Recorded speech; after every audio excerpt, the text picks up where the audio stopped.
Dans cette vidéo, je vais répondre à la célèbre question qui m'a très souvent été posée. Harley, est-ce qu'il faut toujours acheter du Luna? Donc on se retrouve tout de suite dans la suite de la vidéo. Let's go!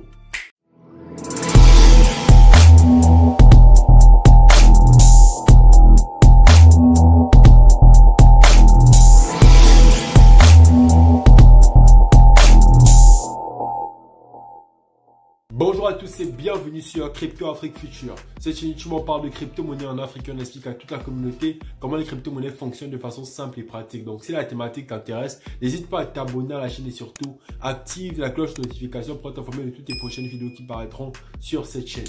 Alors les gars, concernant le projet Terra Luna, franchement c'était un très bon projet et je conseille même les personnes d'investir dans le Terra Luna, mais ce projet-là en fait, il a perdu toute sa valeur à cause de cette chute-là. Il faut bien comprendre que ils ont changé le Terra en Terra 2.0 ou alors en Terra Portal, mais fondamentalement lorsqu'on refait une bonne analyse de ce projet-là, on n'a plus du tout le même projet qu'avant. Avant, le projet Terra était basé sur le fait que c'était un projet qui avait à disposition des stablecoins. Et les stablecoins étaient liés à la crypto Luna. Ce qui faisait en sorte qu'en fonction du nombre de stablecoins qui est créé, on devait brûler une certaine quantité de Luna et ça devait donner de la valeur au Luna. Donc du coup, il y avait une corrélation entre le Luna et ces stablecoins. Et on avait une vision claire du projet. C'était celui d'avoir les stablecoins les plus décentralisés sur la blockchain. Mais on s'est rendu compte lors de cette chute-là déjà que, en fait, en réalité, il n'y avait pas de réelle décentralisation parce que il a suffi de cette chute là pour que le projet Terra décide de bloquer la blockchain, donc de suspendre la blockchain pour qu'il n'y ait plus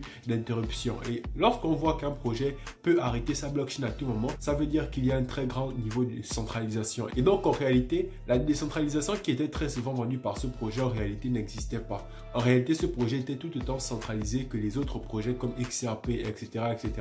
Voilà pourquoi aujourd'hui je le dis encore que le Bitcoin est la seule crypto-monnaie fiable à mon sens, simplement parce que le Bitcoin c'est la seule crypto-monnaie dont on ne peut pas avoir le contrôle total ou alors même partiel, parce que simplement cette blockchain là est décentralisée et sécurisée au plus haut niveau.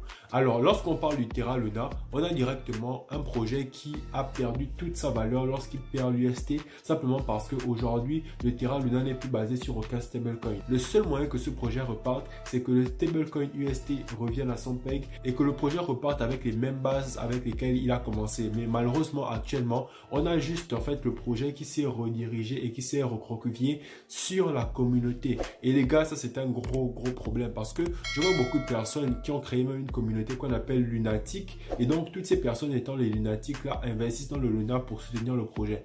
Mais c'est un gros problème parce que on a un Luna qui s'est transformé en shitcoin, parce que si jamais il n'y a que la communauté qui est basée derrière ce projet là, à un moment la communauté va croire au projet, mais à un moment il va s'essouffler, la croyance va disparaître et les gens vont vendre leur Luna et il y aura une grosse chute. Il y a beaucoup de gens qui s'excitent parce qu'ils voient que le prix de Luna augmente, mais fondamentalement les gars, il augmente pourquoi? Pas parce qu'il y a un projet derrière qui est en train d'évoluer, mais parce qu'il y a simplement une communauté qui y croit encore. Mais lorsque cette communauté là sera fatiguée de croire en quelque chose qui n'existe plus, en un projet qui n'est plus là, le prix va chuter et ce sera là le retour à la désillusion de vos espoirs. Donc du coup, faites vraiment très attention. Si vous voulez investir dans le Luna, investissez ce que vous pouvez vous permettre de perdre. Vraiment une toute petite partie parce que on n'a plus un projet basé sur quelque chose de solide. Comme je vous disais, lorsque vous voulez investir dans un projet crypto, il faut vous assurer que derrière, le projet résout un réel problème. Actuellement, si je te pose la question, toi qui crois fortement au Luna qui va atteindre $1, quel est le problème que le Luna vient résoudre?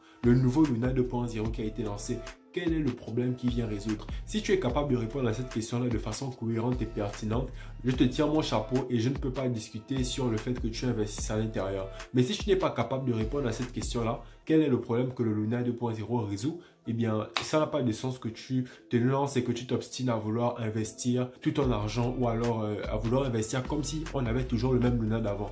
Parce que clairement, on n'a plus le même Luna d'avant. Ne regardez pas tout ce qui se dit par rapport à CZ. CZ a perdu énormément d'argent. Pour ceux qui ne connaissent pas CZ, c'est le fondateur de Binance. Donc, lorsque le Luna a chuté, il faut savoir que CZ avait une grande quantité de Luna qui était posée sur la plateforme qui permettait avec les UST de générer 20% d'intérêt. Donc, du coup, lors de cette chute-là, il faut savoir que lui, il a perdu certainement des milliards et des milliards de dollars.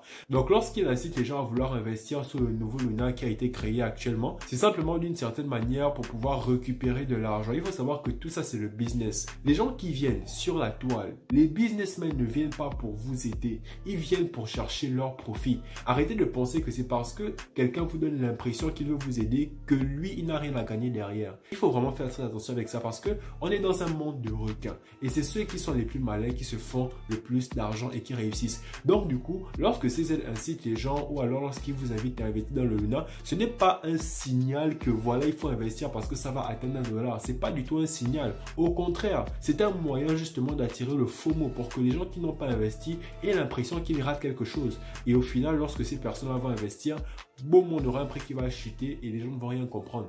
Simplement parce que c'est une stratégie des baleines. Donc vraiment faites attention lorsque vous voulez investir dans le Luna parce que franchement, vu qu'il n'y a plus de projet solide derrière et qu'il n'y a plus de réelle raison d'investir parce que le projet ne résout plus rien, moi personnellement je n'investis plus du tout dans le Luna, qu'il soit classique, qu'il soit 2.0, qu'il soit portal, je n'y investis plus. Le seul moyen pour moi de potentiellement pouvoir revenir investir sur le Terra Luna, c'est simplement qu'il y ait un réel projet qui ressorte de là et qui apporte réellement une solution et une évolution dans l'écosystème blockchain.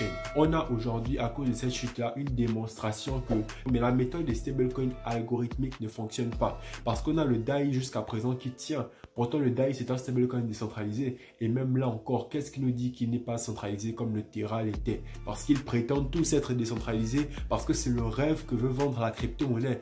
Mais après, quand on regarde bien au fond, ils ne sont réellement pas décentralisés. Donc du coup, on espère qu'avec cette chute-là, beaucoup de personnes, surtout ceux qui ont perdu beaucoup d'argent, vont pouvoir se relever émotionnellement et financièrement également. Et je continuerai toujours de vous inviter à investir dans les projets que vous comprenez et dans les projets qui résolvent réellement un problème. Ne partez pas par émotion, ne partez pas parce que les gens vous disent d'investir, ainsi de suite. Là, au niveau du projet Terra, les stablecoins algorithmiques, en fait, tout ce que vous allez voir comme stablecoin algorithmique, il faut vraiment faire attention parce que Luna n'est pas le premier stablecoin algorithmique qui chute comme ça. Et je ferai une vidéo spéciale sur les stablecoins pour vous permettre de bien comprendre quels sont les différents types de stablecoins, comment fonctionne chaque mécanisme et que vous compreniez bien ce qui fait en sorte qu'un stablecoin à $1 reste à $1 et ne descende pas plus bas. Merci beaucoup de m'avoir suivi. C'était Arlen de Crypto Afrique Future. On se retrouve dans les prochaines vidéos. Peace!